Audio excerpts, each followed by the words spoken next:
नमस्कार, मैं अंजना और आज बात कर रहे हैं एक ऐसे पौधे पर जो बहुत इजी टू मेंटेन, हर हाल में खुश रहने वाला। सिर्फ धूप से बचाइए तो यह हर कंडीशंस में आपका साथ निभाएगा। एक बार ले आएंगे तो दोबारा कभी नहीं लाना पड़ेगा क्योंकि वो खुद ही मल्टीप्लाई होता रहेगा और वो पौधा है सिंगोनियम। आज हम बात कर रहे हैं सिंगोनियम के मल्टीप्लिकेशन के बारे में। सिंगोनियम के सभी एस्पेक्ट्स पर पहले एक वीडियो आपके सामने आ चुका है जिसका लिंक आई बटन और डिस्क्रिप्शन बॉक्स में आपको मिलेगा, उससे देखिएगा। सिंगोनियम के बारे में पूरी डिटेल आपको मिल जाएगी। एक पॉइंट उस वीडियो में छोड़ दिया गया था उस वक्त क्योंकि बहुत गर्मी थी कि सिंगोनियम को मल्टीप्लाई कैसे करें, सिंगोनियम को एक से ज्यादा कैसे बनाएं। और जैसा कि मैंने आपको बताया, ये एक ऐसा पौधा है जो एक बार अगर आपने खरीद लिया तो फिर उसके बेबीज इतने सारे हो जाएंगे कि आपको फिर दोबारा वो खरीदना नहीं पड़ेगा।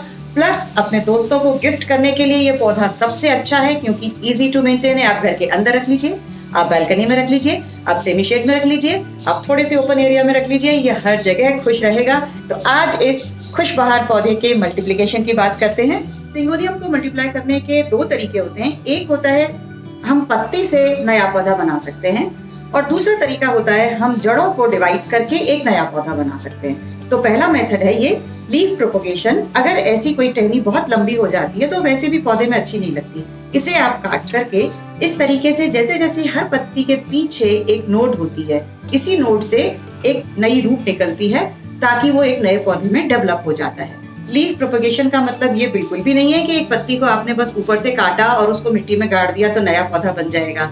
नहीं, ऐसा मत कीजिएगा।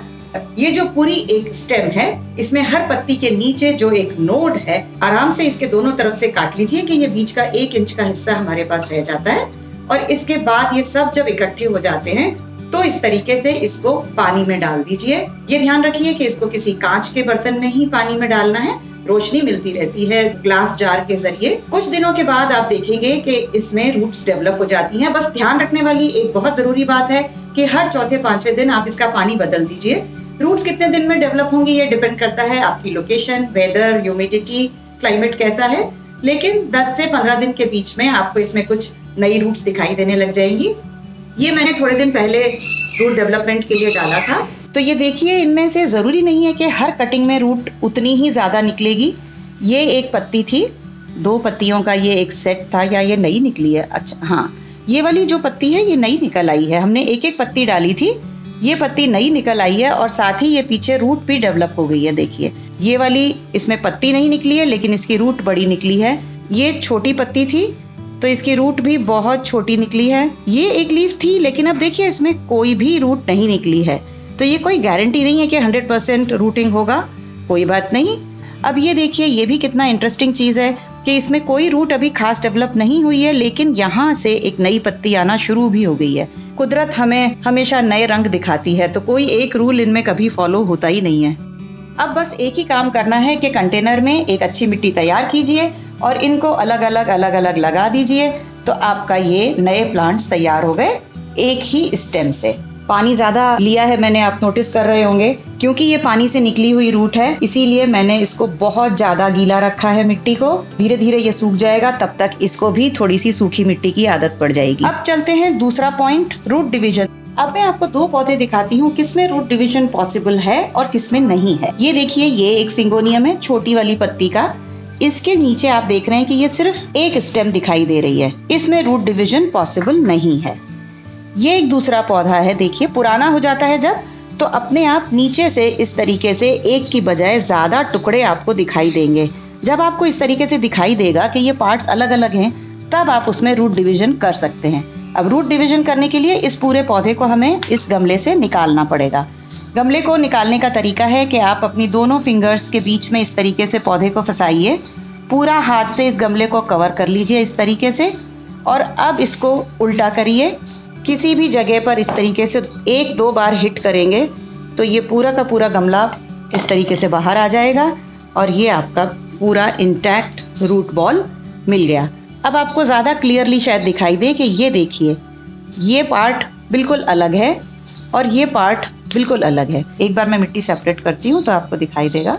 देखिए, जैसे ही मिट्टी सेपरेट हुई ये टुकड़ा अपने आप निकल के बाहर आ चुका है और इसमें ये एक रूट है। तो इस तरीके से ये एक पौधा आपका सेपरेट रूट के साथ निकल आया। बहुत धीरे धीरे इसकी मिट्टी को, इसकी जड़ों को ऐसे हिला हिला के अलग करते जाइए। ये एक और पौधा अलग हो गया हिला के। तो इस तरीके से ये 1, ये 2 और ये 3 पौधे आज हमने इसमें से लिए। अब हम इसको मिट्टी में लगाते हैं। चलिए अब इस नए पौधे को एक नया घर दे देते हैं। ये है मेरे पास एक गमला जो कि नीचे से काफ़ी बुरी तरह टूटा हुआ है। इसका छेद कुछ ज़्यादा ही बड़ा हो गया, लेकिन ऐसे छेद से भी परवाह नहीं है। मैंने बहुत सारी ठीकरियाँ और एक दिया बड़ा सारा लगा दिया। इस तरीके से इनको सेट करिए कि ये छेद ऑलमोस्ट पूरी तरीके से कवर हो जाए। और उसके बाद ये जो सॉइल मिक्सचर मैंने ले रखा है, मेरे पास ऑलरेडी बना हुआ है, इसका रेशो मैं आपको बताती हूँ। इस सॉइल मिक्सचर में 1/3 गार्डन सॉइल, 1/3 कंपोस्ट, 1/3 कोकोपीट, 2 चम्मच बोन मील और 2 चम्मच नीम खली, ये मैंने मिला रखा है। ये जो सॉइल मिक्सचर तैयार है इसे भर लीजिए।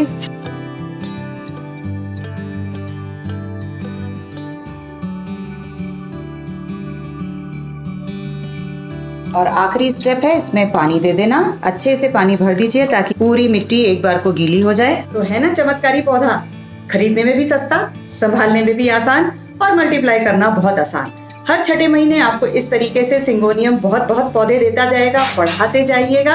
और अब मेरा काम तो हो गया खत्म, मैंने आपको सब बता दिया। अब आपका काम होता है शुरू। चलिए जल्दी से इस वीडियो को लाइक कर दीजिए, सभी फ्रेंड्स के साथ शेयर कीजिए और अमलान क्रिएशंस को सब्सक्राइब करके आई बटन दबाना बिल्कुल ना भूलें। जुड़े रहिएगा अमलान क्रिएशंस के साथ। नमस्कार।